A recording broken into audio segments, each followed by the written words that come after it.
2025 সাফল্য।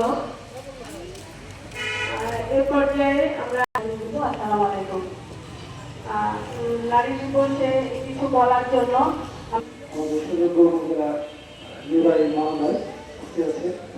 বাংলাদেশ সম্মানিত আমির আরেক আব্দুল মুস্তাকিব সহ নারী নেতৃবৃন্দ সামাজিক ভাইরা, আসসালামু আলাইকুম ওয়া রাহমাতুল্লাহি ওয়া বারাকাতুহু।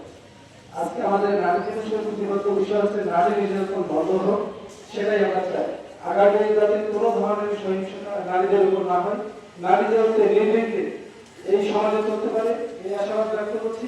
এবং যারা এই সমাজকে পরিচালনা করছেন তারা হচ্ছে যে নারীদের প্রতি সদা দৃষ্টি রাখবেন, যাতে নারীরা নিরাপদে নির্বিঘ্নে চলতে পারে এবং প্রত্যেকটা জায়গায় নারী স্বতঃস্ফূর্ত নারী দিবস উপলক্ষে র্যালি এবং আলোচনা সভার সম্মানিত সভাপতি আমাদের ফরিদপুর উপজেলার সুযোগ্য উপজেলার আজকের যে প্রতিবাদ্য বিষয় সেটা হল অধিকার, সমতা এবং ক্ষমতায়ন।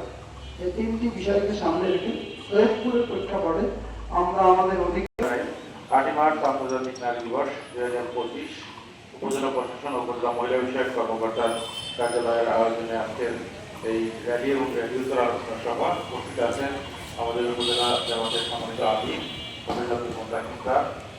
অনুষ্ঠানে উপস্থিত থাকার কথা ছিল আমাদের জেলা বিএনপি সম্মানিত সভাপতি অধ্যক্ষ আব্দুল মুস্তাকিব স্যার। উনি একটি অন্য কারণে কাজের কারণে আসতে পারেনি। উপস্থিত আছেন আমাদের কামারপুর রেফারেন্স চেয়ারম্যান, উপস্থিত আমাদের বিভিন্ন দপ্তরের কর্মকর্তাবৃন্দ, উপজেলা মহিলা বিষয়ক কর্মকর্তা কার্যালয়ের কর্মকর্তাবৃন্দ, আমাদের গ্রাম থেকে আসা মা বোনেরা, উপস্থিত আমাদের সাংবাদিক ভাইয়েরা সহ মানুষ। এই চিন্তা যদি আমরা করি তাহলে উন্নয়ন ত্বরান্বিত হবে, সকল কাজে গতি পাবে এবং সর্বক্ষেত্রে